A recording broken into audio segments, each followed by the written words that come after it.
Hello, everyone. My name is Felicia Walker. I'm 16 years old, and today was supposed to be my birthday. But instead, it became the day I realized how a family can quietly erase one of their own, and how they are about to pay a price none of them ever saw coming. If you're listening, take a moment to subscribe and let me know where you're watching from. It would make me feel less alone in this story. Now let me take you back to where this story began. I woke up early that morning to a house that felt wrong. Not loud wrong, quiet wrong. The kind of silence that presses against your ears and makes you wonder if you're the only person left in the world. It was January in Chicago, the light outside pale and cold, and for a moment I convinced myself everyone was still asleep. Maybe they were planning something. Maybe this year would be different. I lay there staring at the ceiling, counting the seconds, imagining balloons and a cake and a smile from my father, the kind of smile he saved for my brother Ethan and my sister Natalie. I told myself not to expect too much. Expecting too much was how I always got hurt. Still, I pulled on my robe and walked downstairs, my footsteps echoing through a house that cost millions but somehow never felt like home. The kitchen was spotless. Too spotless. No plates in the sink, no coffee brewing. No sign that anyone had been there at all. Then I saw it. A yellow sticky note on the refrigerator, written in Natalie's looping handwriting. "Stay out of sight. We're celebrating Dad's deal tonight. Don't embarrass us." I read it 3 times, waiting for the joke to reveal itself. It didn't. The words stayed sharp and small and cruel, and the house stayed silent. I stood there barefoot on the cold marble floor and felt something crack open in my chest, not loudly, just enough to hurt. I checked my phone. No messages from my family, not a single one. But there was a text from an unknown number sent exactly at midnight. "Happy birthday, sweetheart. M." I didn't know who M was, not yet. I wandered down the hallway like a ghost haunting someone else's life. The walls were lined with photographs, dozens of them, family vacations, holiday dinners, graduation parties. In photo after photo, my father stood tall and proud, Ethan looked confident and polished, Natalie smiled for the camera like she'd been born knowing how to belong. I wasn't in most of them. In the few where I did appear, I was pushed to the edge of the frame, half my body cropped out like an afterthought. There was a Christmas photo from 2 years ago, where I was missing entirely. I remembered that holiday. My father had sent me to my grandmother's house days early, saying she needed help. When I arrived, she was perfectly healthy and confused about why I was there at all. It wasn't an accident. It was a pattern. At the end of the hallway, behind a bookcase no one ever moved, I reached into the small space where I'd hidden things as a child. My fingers closed around a photograph I'd rescued from the trash years ago. My mother holding me as a baby. On the back, in faded ink, Laura and Felicia. Forever loved. My mother died when I was 4. 8 months later, my father remarried. And for 12 years after that, I tried to earn a place in a family that had already decided I didn't belong. At 10 o'clock, I called my father. The phone rang twice, then stopped. Not voicemail, rejected. He'd seen my name and pressed the red button. I tried again, same result. My hands shook as I typed the message. "Dad, it's my birthday. Can we have dinner together tonight?" The typing dots appeared, disappeared, appeared again. 2 hours later, his reply arrived. "Busy. Diane planned something at the club. Maybe next week." Maybe next week. I'd heard those words so many times they'd lost all meaning. I called Ethan, straight to voicemail. I called Natalie. She answered, sounding distracted. "What do you want?" "It's my birthday." "I know. I left you a note. I'm getting ready. Don't make this weird." The line went dead. I sat on my bed, hugging a pillow to my chest, staring out at the perfectly manicured lawn. The cars in the driveway gleamed in the winter sun, my father's luxury sedan, Diane's SUV, Ethan's brand new coupe. Gifts, rewards, proof that love in this house was something you earned or were born worthy of. The house was worth nearly $4 million, 6 bedrooms, 8 bathrooms, and I had never felt more alone. My phone buzzed again, the same unknown number. "I'll be there at 7 p.m. Don't open the door for anyone else." I didn't reply. I didn't know what it meant. All I knew was that by late afternoon, the house was still empty. My family was gone, celebrating a deal that would make them richer, louder, more visible, without me. As the light outside faded and the silence deepened, the truth settled in with a weight I couldn't shake. They hadn't forgotten my birthday. They'd chosen to leave me behind. At 16 years old, in a house full of proof that I didn't matter, I sat completely alone, unseen, unwanted, and utterly invisible. I didn't go downstairs again after that. There was nothing left to see. The note was still on the refrigerator. The silence was still heavy. The house had already made its point. I stayed in my room as the afternoon dragged on, watching the light shift across the walls, listening to the faint hum of traffic outside. It struck me how strange it was that a place this big could feel so small when you didn't belong in it. 6 bedrooms, endless hallways, doors I wasn't supposed to open, and not a single space that felt like mine. At some point, I found myself standing in front of the mirror. I didn't recognize the girl staring back. She looked tired, older than 16, like someone who had learned very early how to take up as little space as possible. I wondered how long it had been since anyone in this house had really looked at me. I drifted back into the hallway, drawn again to the photographs. I counted them this time, 43 frames. I knew the number because I'd counted before, on one of those long afternoons when everyone else was out living a life I wasn't invited into. Holidays, vacations, celebrations, the story of my family, curated and polished, mounted neatly on the walls. And me, almost nowhere. I stopped in front of a photo from a beach vacation years ago.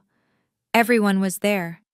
My father, tanned and relaxed, Diane smiling like she'd won something, Ethan and Natalie, confident and effortless. I remembered that trip. I remembered watching them leave, suitcases loaded into the car, while I stood in the doorway pretending it didn't matter. There weren't enough seats, my father had said. Later, I found the booking email on his tablet. 5 first-class tickets. I moved to the next photo. Thanksgiving. Another one where I was missing entirely. That year, I'd eaten dinner alone in my room because Diane said the table was too crowded. I'd believed her then. I believed a lot of things back then. At the end of the hall, behind the bookcase, I reached into the narrow gap where I'd hidden small pieces of myself over the years. Old report cards, birthday cards from teachers, things I couldn't throw away because they proved I existed. That's when my fingers brushed against the edge of a photograph I didn't remember putting there. I pulled it out slowly. My mother was holding me, both of us laughing, caught in a moment that felt impossibly warm compared to everything else in this house. She looked young, softer than I remembered. On the back, in her handwriting, were the words I'd memorized long ago. Laura and Felicia, forever loved. My mother died when I was 4. Cancer. Stage 4 by the time they caught it. I didn't remember much about the hospital, just the smell of antiseptic and the way her hand felt in mine, warm, even when everything else felt cold. 8 months after the funeral, my father remarried. People told me he needed companionship, that he was lonely, that starting over was healthy. No one asked how I felt about waking up one day to a woman who wasn't my mother, in a house that no longer felt safe.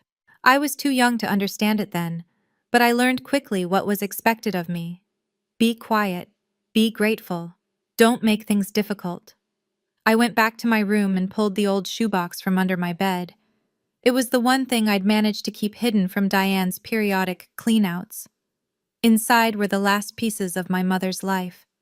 A silver bracelet she used to wear every day, a dried rose from her funeral, a photograph of her laughing in a garden I didn't recognize, and the letter. I unfolded it carefully, even though I knew every word by heart. Her handwriting was shaky, but determined, like she'd pressed each sentence into the paper with purpose. My darling Felicia, it began.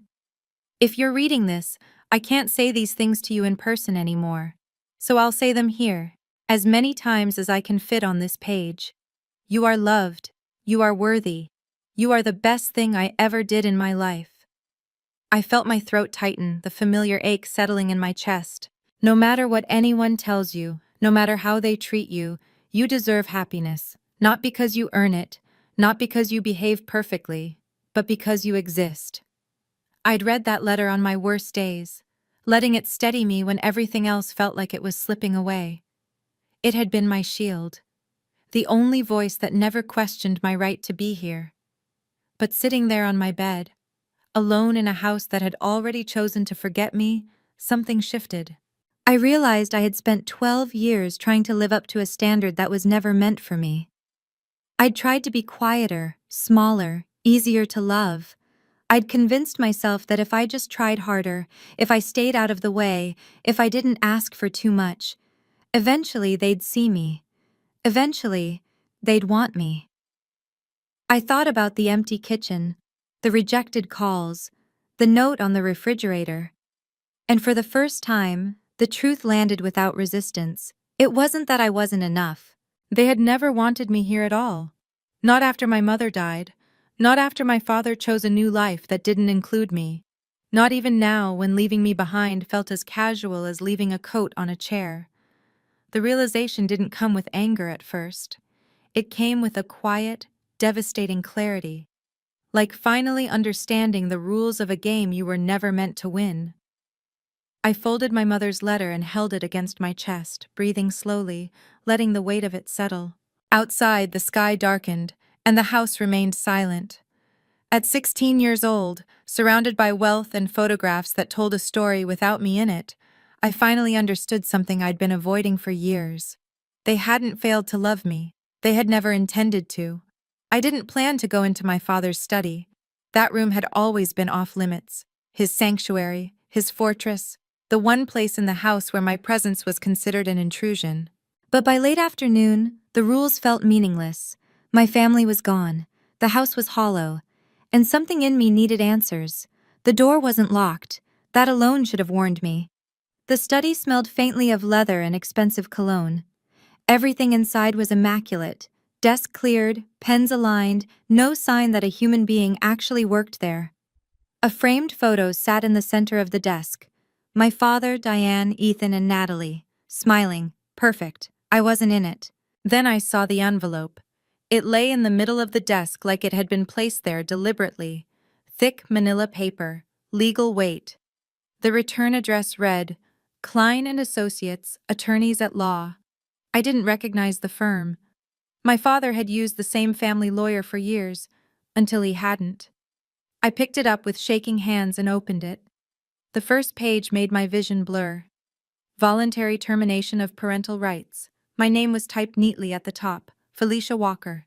The language beneath it was cold and precise, outlining the permanent surrender of custody, responsibility, and legal relationship. The signature line was blank, but a date had been handwritten in the corner. October 15th. 3 months ago. My father had planned this. Not recently, not impulsively. He had been preparing to erase me for months, quietly, carefully, without ever saying a word. I flipped to the next page and found a handwritten note clipped to the corner. Diane's handwriting. Small, controlled. Make sure she doesn't find out until after the gala. We need the optics. The optics. I lowered myself into the chair, my legs suddenly too weak to hold me. They hadn't just decided to get rid of me. They'd scheduled it, timed it, waited until it wouldn't interfere with their celebration. I put the papers back exactly where I found them. I told myself I should leave, that I'd seen enough. I didn't. I opened the envelope again and dug deeper. Behind the termination paperwork was a printed email chain. The subject line was dated October 2nd, sent from my father's personal account. My heart pounded as I read. Margaret Lewis has been asking questions about the original will. We need to finalize Felicia's guardianship transfer before her 16th birthday. The inheritance clause expires 30 days after she turns 16 if no legal guardian claims it. I read it again, slower this time. There was an original will, there was an inheritance clause, and there was a deadline. Someone named Margaret Lewis had been asking questions. The same initial from the text I'd received at midnight. The same person who said she'd be here at 7. My father wasn't just abandoning me, he was racing against time. I stood abruptly, pacing the room, my thoughts colliding. I'd grown up believing my father's coldness was personal, that there was something wrong with me. But this wasn't about feelings. This was strategy. I checked the date on the desk calendar. January 16th. My birthday. If the clause expired 30 days after I turned 16, that meant February 15th. I had 1 month. 30 days for my father to make sure I had no legal guardian. 30 days for whatever he was hiding to disappear forever. The realization settled in with terrifying clarity. The neglect, the isolation, the years of being treated like an inconvenience. None of it had been accidental. He'd been keeping me invisible on purpose, waiting out the clock. I glanced at the clock on the wall. 4:32 p.m. Less than 3 hours until the doorbell was supposed to ring. I went back to my room and stood in front of the mirror. The girl staring back at me looked small, overwhelmed, like someone who had just learned the ground beneath her feet wasn't solid after all. I thought about my options. I could do nothing. Let my father finish what he'd started. Let the paperwork go through. Let whatever I was meant to inherit slip away without ever knowing what it was. Or I could open the door at 7. I pulled my mother's letter from the shoebox and slipped it into my pocket. The words felt heavier now, like they carried more weight than comfort. You deserve happiness, because you exist. I washed my face, brushed my hair, put on the nicest dress I owned, a simple navy blue I'd bought with my own babysitting money, because no one in this family had ever taken me shopping for something that mattered. At 6:58, I heard a car pull into the driveway. Not my father's, not Diane's. The doorbell rang exactly at 7. I stood frozen for a moment, my heart hammering in my chest. Somewhere downstairs, the house creaked softly, like it was holding its breath with me. 30 days, that was all I had. And whatever waited on the other side of that door was the beginning of everything I'd been kept from, or the end of my last chance to matter at all. The woman on my doorstep was not what I expected. She stood straight despite the cold, her posture calm and deliberate, silver hair pulled back neatly at the nape of her neck. She wore a charcoal coat that looked expensive without trying to be, and her eyes, sharp, steady, unmistakably assessing, met mine the moment I opened the door. "Felicia Walker," she said. It wasn't a question. "Yes." Her composure cracked for half a second. Just enough for me to see something raw pass through her expression before it disappeared behind control. "My name is Margaret Lewis," she said quietly. "I was your mother's closest friend. And as of 4 o'clock this afternoon, I am your legal guardian." The words didn't land all at once. They arrived slowly, like a wave I didn't realize was coming until it was already at my feet. "My... what?" I managed. She held out a thick brown envelope. "May I come in?" I stepped aside without thinking. The house swallowed us both as the door closed behind her. She glanced around once, taking in the marble floors, the high ceilings, the emptiness. Something in her jaw tightened. "He didn't change a thing," she murmured. "Still feels like a museum." We sat in the living room, a room I was rarely allowed to use when my family was home. Margaret placed the envelope on the coffee table between us and waited until I was looking at her. "Your father signed papers terminating his parental rights 3 months ago," she said evenly. "You already know that." I nodded. My hands were clenched in my lap. "What he didn't anticipate," she continued, "is that doing so activated a legal chain he spent 12 years trying to avoid." She slid the first document toward me. It was the same title I'd seen in my father's study, "Voluntary Termination of Parental Rights." But this version was complete. My father's signature sprawled across the bottom. Notarized. Dated October 15th. He signed it, I said, my voice flat. He really signed it? Yes, Margaret said. Without telling you. Without giving you a choice. Why? The word came out smaller than I intended. Because he was afraid of you. That almost made me laugh. Almost. I'm 16, I said. I'm nobody. Margaret leaned forward, her gaze unwavering. You are not nobody, Felicia. You are the sole heir to 51% of Grantwell Industries. The room tilted. What? She opened a second envelope, older, the paper yellowed at the edges, and removed a document thicker than anything I'd ever held. Legal-sized, dense, official. Your grandfather, William Grant, founded Grantwell Industries in 1999, she said, but he didn't do it alone. I was his partner. Your mother was his first accountant. She helped build that company from the ground up. I knew the name. Everyone did. Grantwell Industries was a medical manufacturing giant, worth over $100 million. My father was its CEO. Your grandfather wrote his will in December of 1999, Margaret continued. There's a specific clause, Section 7.3. She turned the page and pointed. It states that 51% of the company's shares are to be transferred to his sole legitimate granddaughter upon her 16th birthday, provided her legal guardian confirms the transfer in writing. I stared at the page, my pulse roaring in my ears. That's me, I whispered. That's you, she said. Your grandfather knew the kind of man your father was becoming. He wanted to make sure you would be protected. My mind raced, connecting pieces I hadn't known existed. Then why didn't anyone tell me? Margaret's expression hardened. Because your grandfather died in 2013, the same year your mother passed away, and your father buried the will. She told me everything then. How my father fired the family lawyer who'd witnessed the will, how he removed Margaret from the board, how he spent 12 years pretending the document didn't exist. How did you find it? I asked. I never lost it, she said. Robert Klein kept the original. I spent 5 years building the case to bring it back to you. Robert Klein. The name clicked. The lawyer my father stopped mentioning years ago. Margaret checked her watch. We don't have much time. Time for what? Tonight, she said. Your father is hosting the 25th anniversary gala for Grantwell Industries at the Langham.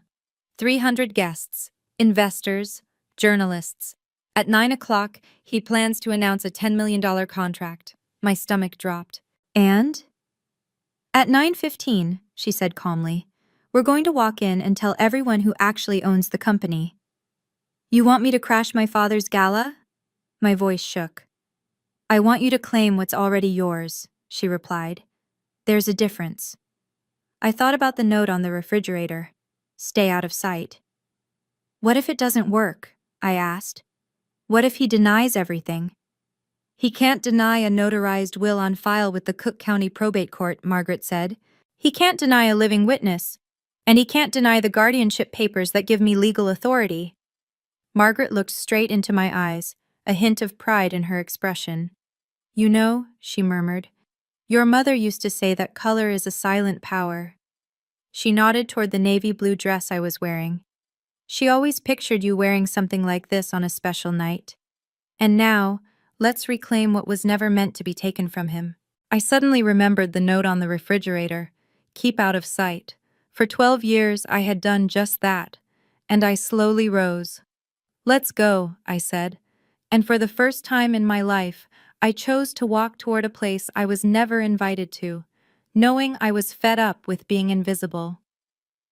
Before leaving with Margaret, I went back to my room to get a few small items to take with me. As a habit, I picked up my phone and stared at my father's contact. No missed calls, no messages.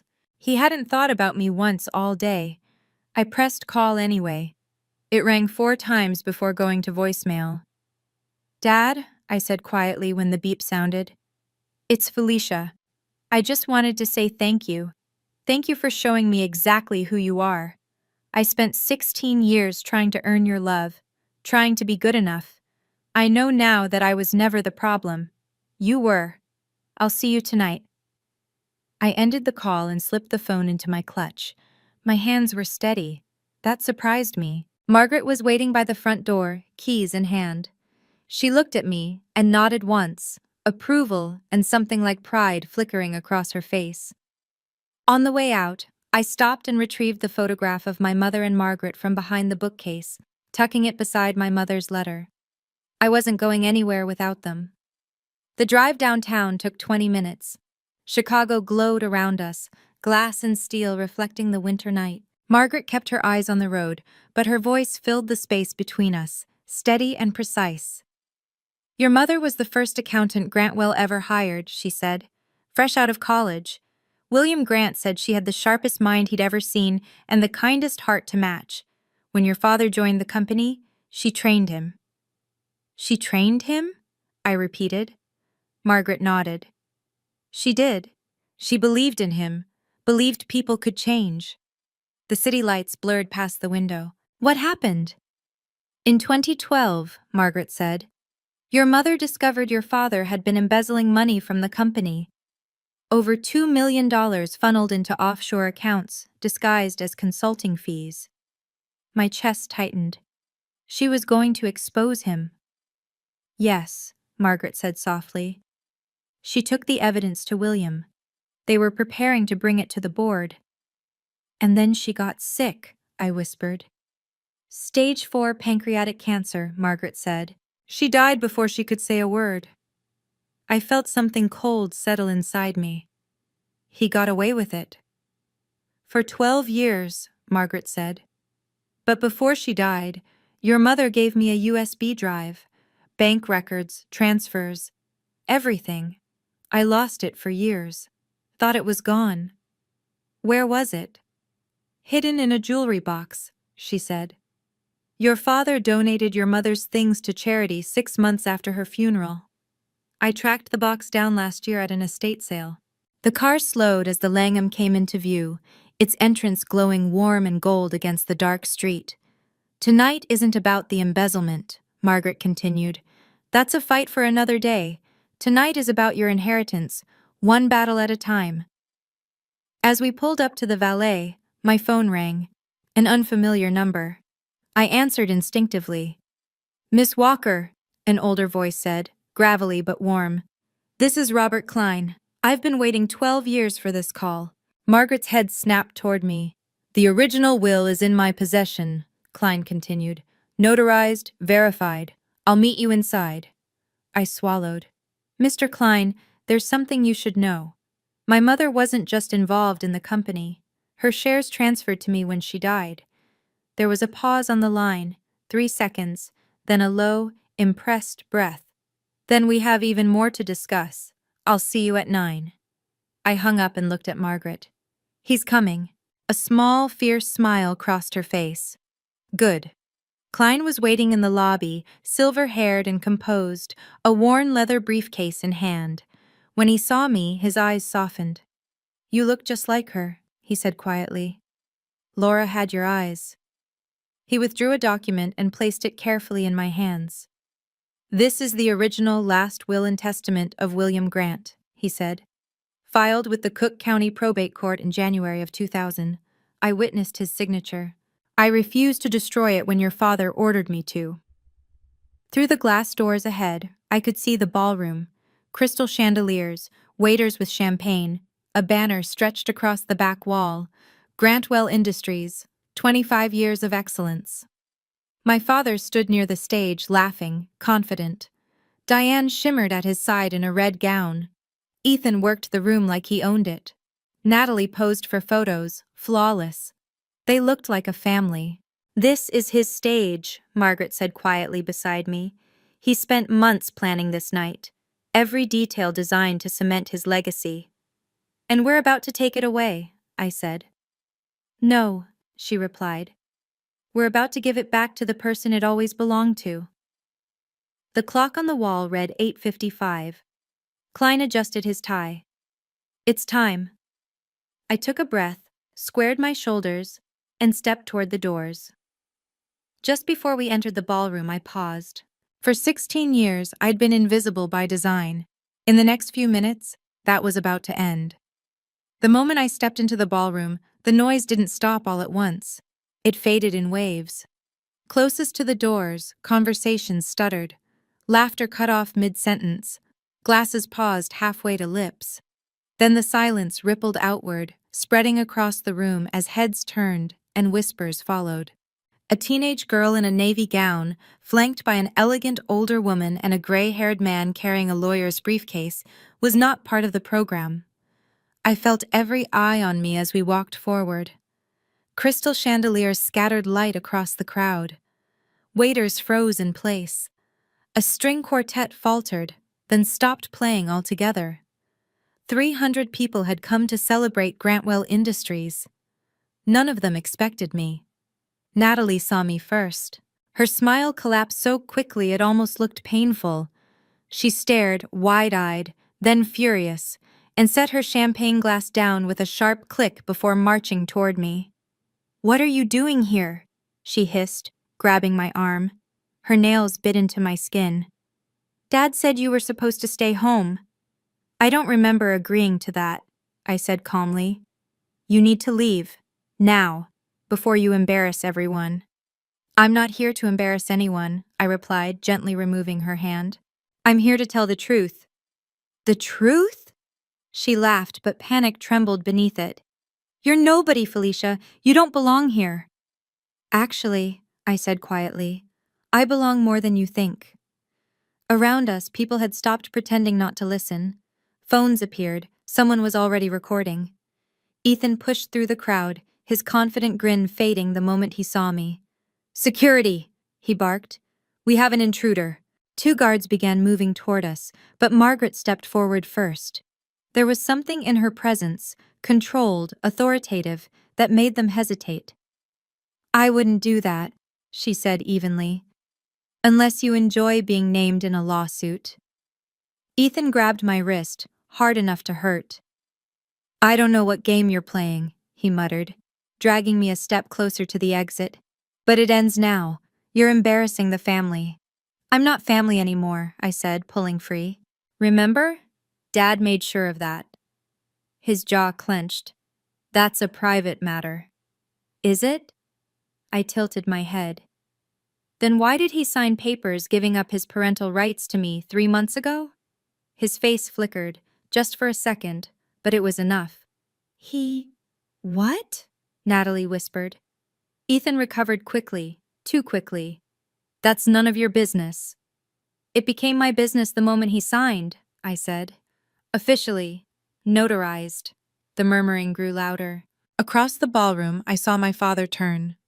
Richard Walker stood near the stage, a glass of champagne in hand, laughing with an investor. Then his eyes met mine. The smile vanished. He crossed the room in 12 seconds. I counted. It gave me something to focus on besides the pounding in my chest. Guests parted automatically as he moved, conversations dying in his wake. "Felicia," he said when he reached us, his voice smooth, pleasant, the voice he used for shareholders and journalists. "What a surprise! I didn't realize you were attending tonight." "Happy birthday to me," I replied. "Or did you forget?" A muscle twitched in his jaw. "This isn't the time or place for family discussions." "Home would be awkward," I said, "considering you signed me out of it." The people closest to us went very still. "I don't know what Margaret Lewis has been telling you," my father said sharply, shooting her a glare. "But she's been trying to undermine this company for years." Margaret stepped forward. "I don't need to undermine anything, Richard. You've done that yourself. Every time you lied. Every time you hid documents. Every time you treated your daughter like she didn't exist." "This is slander," he snapped. "It's documentation." My father's gaze flicked to Robert Klein standing quietly beside us. Color drained from his face. "Klein," he said hoarsely, "you're supposed to be retired." "Alive and well," Klein replied mildly, "with a very long memory. If you've ever felt invisible in your own family, like no one noticed how much you were hurting, comment yes below." I want to know I'm not alone. Diane appeared beside my father, radiant in red, her smile brittle. This is absurd, she said loudly. She's clearly having some kind of episode. I met her gaze. Don't. Oh, sweetheart, Diane said, pity dripping from her voice. You've always been fragile. Your mother wasn't exactly stable either. The words landed like a slap. Say her name again, I said softly. She trapped Richard, Diane continued, turning to the crowd. A nobody who thought she could secure a future by marrying above her station. Margaret stiffened beside me, but I raised a hand. Let her talk, I said. Let everyone hear. My mother, I said clearly, was the founding accountant of Grantwell Industries. She helped build this company, and before she died, she discovered my father had been stealing from it. The ballroom went silent. A man near the stage, an executive from Northbridge Medical, stood abruptly. Mr. Walker, he called out. Is that true? My father didn't answer. Phones were everywhere now. Reporters' badges glinted under the lights. Ethan snapped. He grabbed the microphone from the event coordinator and stormed onto the stage. Ladies and gentlemen, he boomed, his voice shaking with anger. I apologize for this disruption. My father reached for him. Ethan, don't. But it was too late. This girl, Ethan continued, pointing at me, is my half-sister, a mistake from my father's first marriage. She has no claim to this company. She's not even part of our family anymore. The crowd murmured. Our father signed away his parental rights months ago, Ethan said, his voice rising, certain this was his winning move. Legally, she's nothing to us. Margaret's hand settled on my shoulder. Thank you, she said calmly, her voice carrying without a microphone. You just confirmed everything we needed. Ethan froze. You publicly acknowledged the termination, Margaret continued, which makes the guardianship transfer valid, and that gives me the authority to act. My father stared at her, stunned. The room buzzed with shock, confusion, disbelief. The truth was halfway out now. The paper trail was real. The clock was ticking. And everyone could feel it. But the final blow, the one that would shatter everything, hadn't landed yet. For a moment, no one moved. 300 people stood frozen in formal wear, caught between champagne and scandal, watching a family fracture in real time. The chandeliers glittered overhead, indifferent. Somewhere in the silence, a phone chimed with an incoming notification. Someone laughed nervously and stopped. Ethan stood on the stage, microphone still in his hand, the confidence draining from his face as he realized what he'd just done. You're twisting my words, he said sharply, turning toward Margaret. That's not what I meant. You said exactly what mattered, Margaret replied. And you said it in front of witnesses. My father stepped forward, anger cracking through his polished control.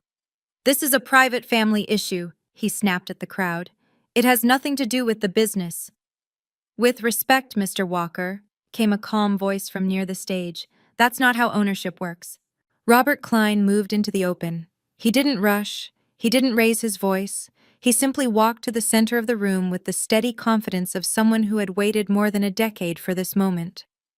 His leather briefcase looked worn, almost out of place among the designer shoes and tailored suits, but when he opened it, the sound felt final.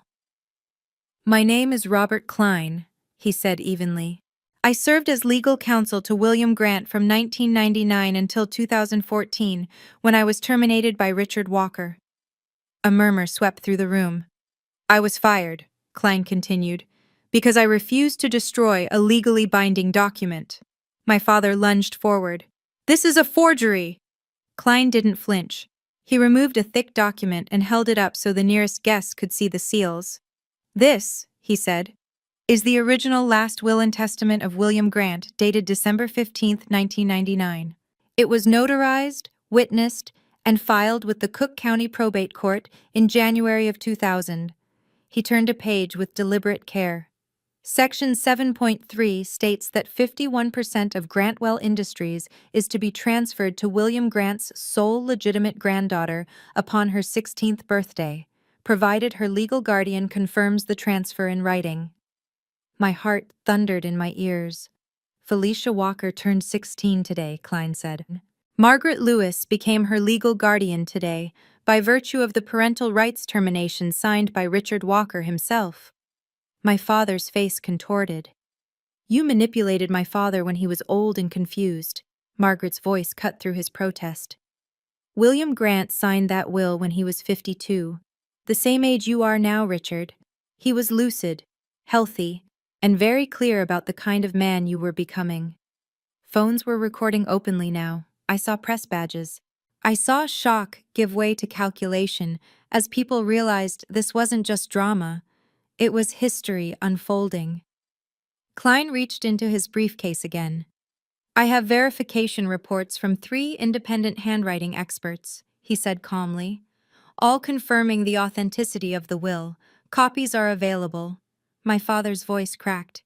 This is slander. It's public record, Margaret replied. And if you'd like to discuss slander, perhaps we should talk about the 12 years you spent telling everyone Mr. Klein had retired, when in fact, you fired him for refusing to help you steal from your own daughter. The room had gone utterly silent. Then the Northbridge medical representative stood. This changes the ownership structure of the entire company, he said flatly. We need to pause the contract signing until this is resolved. My father grabbed the microphone, desperation bleeding through the professionalism.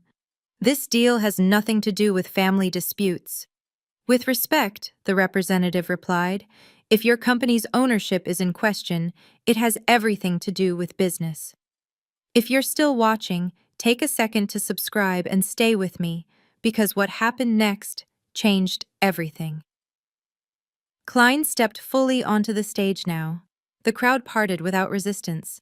Ladies and gentlemen, he said, voice steady, I am prepared to testify under oath to every claim made tonight. The will is valid, the guardianship is valid, and the conditions for the inheritance have been met. Ethan stumbled backward, the microphone slipping from his fingers and clattering to the floor. That's not possible, he said weakly. Dad, tell them it's not possible.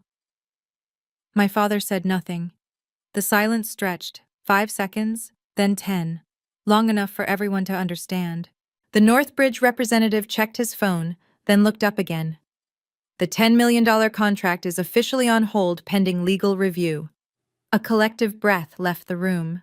The deal, the centerpiece of the night, the reason my family had abandoned me on my birthday, was dead. I stepped forward before I could second-guess myself. Klein handed me the microphone. My name is Felicia Walker, I said, surprised by how steady my voice sounded. I am the granddaughter of William Grant and the daughter of Laura Walker, 2 people who helped build this company from nothing. I paused, letting the words land. For 16 years, I was treated like I didn't exist. I was erased from photographs, excluded from holidays, and finally signed away without my knowledge or consent. I met my father's eyes. He looked older than he had an hour ago. I'm not here for revenge, I continued. I'm here for the truth. Grantwell Industries was never just one man's empire. It was a legacy. And now it's my responsibility to protect it. I handed the microphone back to Klein. Applause started near the back of the room. Hesitant at first, then louder. Not everyone joined, but enough did. Enough to matter. The gala dissolved into chaos. Guests whispered, reporters typed furiously, and my father stood frozen as the world he'd built began to collapse. The truth was out. The clock had stopped. And the cost of keeping me invisible had finally come due. The courtroom was nothing like the ballroom. There were no chandeliers, no music, no applause waiting to happen. Just rows of wooden benches, pale walls, and a stillness that felt heavier than any silence I'd known before. This was where truth didn't need an audience. It only needed proof. I sat beside Margaret at the front, my hands folded tightly in my lap. I wore a simple black dress and my mother's silver bracelet, polished and cool against my skin. Robert Klein sat a few feet away, his briefcase open, papers arranged with careful precision. He looked calm, almost peaceful, like someone who had already finished a very long fight. Across the aisle, my father sat with his legal team. 3 attorneys in expensive suits leaned toward him, whispering urgently. He stared straight ahead, jaw tight, his expression unreadable. He didn't look at me once. Judge Elaine Porter entered, and the room rose. The ruling was read in a clear, measured voice. There was no drama in it, no raised voices, just facts, delivered with the kind of weight that couldn't be argued away. The court found the will of William Grant, dated December 15, 1999, to be authentic and legally binding. The evidence presented, the notarization, the probate filing, the witness testimony, was indisputable. I was confirmed as the sole legitimate granddaughter referenced in the will. The transfer of 51% of Grantwell Industries shares to me was ordered, with Margaret Lewis serving as my legal guardian and fiduciary representative until I reached the age of majority. I felt Margaret exhale beside me, a breath she'd been holding for years. Then the judge continued.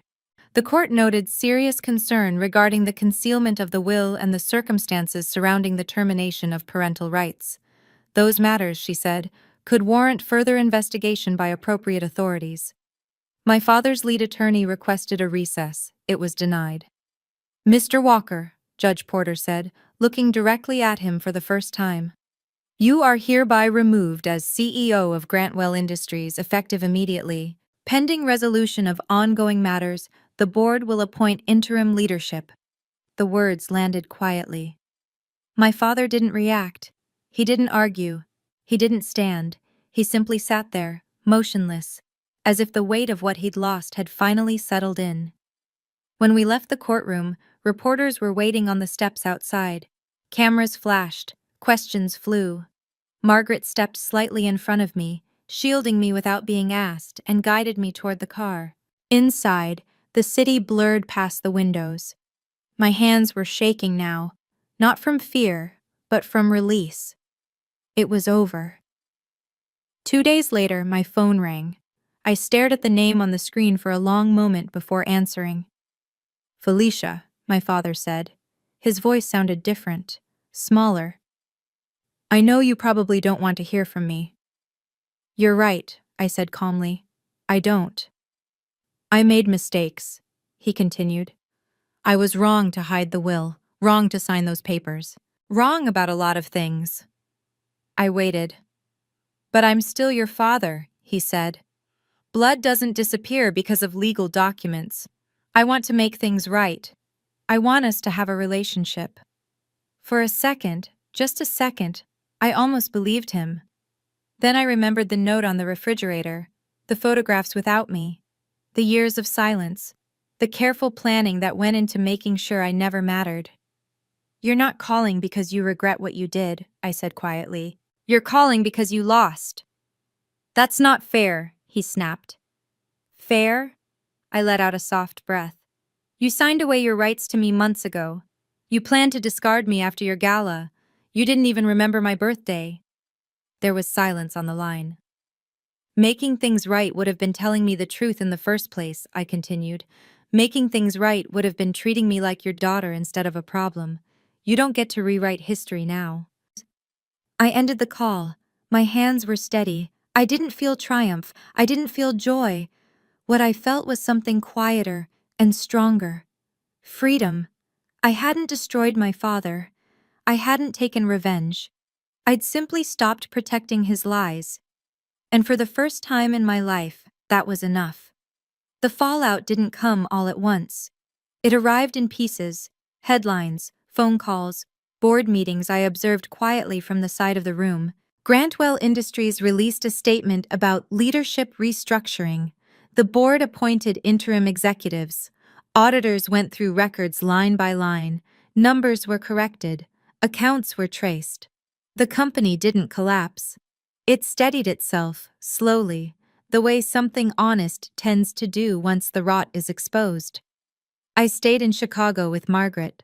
Her apartment was smaller than my father's house, but it was warm in ways I was still learning to recognize. Books everywhere, plants on the windowsills, a kitchen that smelled like real food. For the first time, I had a room that didn't feel temporary. Ethan never reached out. No text, no call, no apology. I stopped waiting for one. Silence, I learned, can be an answer. Natalie did reach out. Once. Then again. The first message was short and careful. I didn't know about the will. I didn't know Dad signed you away. The second came days later. I'm sorry for calling you names. I was wrong. I read those words more than once. They didn't erase 12 years of cruelty. They didn't fix the way she'd learned to look past me. But they were something. A beginning, maybe. I didn't respond right away. I needed time to decide what boundaries looked like when you finally had the right to set them. School felt strange at first. Teachers were kind. A few classmates whispered. Most didn't know anything at all. I liked that. I liked being Felicia again, not a headline. I took notes. I did homework. I walked home in the cold with my hands in my pockets, thinking about the future in a way I never had before. Margaret never rushed me. She sat with me through the paperwork, the explanations, the quiet nights when the weight of it all caught up with me. You don't have to become anything right now, she reminded me. You just have to be. A year passed faster than I expected. On the morning of January 16th, I woke up to the smell of cinnamon and something warm baking. For a split second, my chest tightened, the old reflex, the fear of another forgotten birthday. Then I remembered where I was. I padded into the kitchen and found Margaret at the stove, humming softly, flour on her sleeve. The table was set for two, real plates, cloth napkins, a small vase with winter flowers. "Happy birthday, sweetheart," she said, turning with a smile that didn't carry conditions. 17 candles waited on a cake between us. She slid a small box across the table. Inside was my mother's silver bracelet, cleaned and polished, with a new charm added, a tiny heart engraved with the date of my 16th birthday. "The day everything changed," Margaret said quietly. "The day you stopped being invisible." I slipped the bracelet on and felt the cool weight settle against my skin. Outside, fresh snow covered the city, bright and clean in the morning light. A year ago, I had cried alone in a cold kitchen, staring at a note that told me to stay out of sight. Today, I sat across from someone who had chosen me, who had fought for me, without asking me to earn it. I blew out the candles. I didn't make a wish. Everything I needed was already there. If you're listening to this and you feel the way I felt a year ago, unwanted, unseen, like a burden in your own home, I need you to hear this clearly. You are not the problem. Some people are incapable of loving anyone without control attached. That doesn't make you unlovable. It makes you honest in a dishonest room. Setting boundaries isn't selfish. It's survival. Walking away from people who hurt you isn't weakness. It's choosing yourself. And sometimes the family you're born into isn't the family you're meant to keep. I don't hate my father. Hate would mean he still has power over me. What I feel now is distance and peace. I'm no longer invisible. If this story helped you in any way, please like this video, subscribe for more stories like this, and comment below if you've ever had to set boundaries with family. I read every comment, and you're not alone. Thank you for listening. You deserve to be seen, simply because you exist.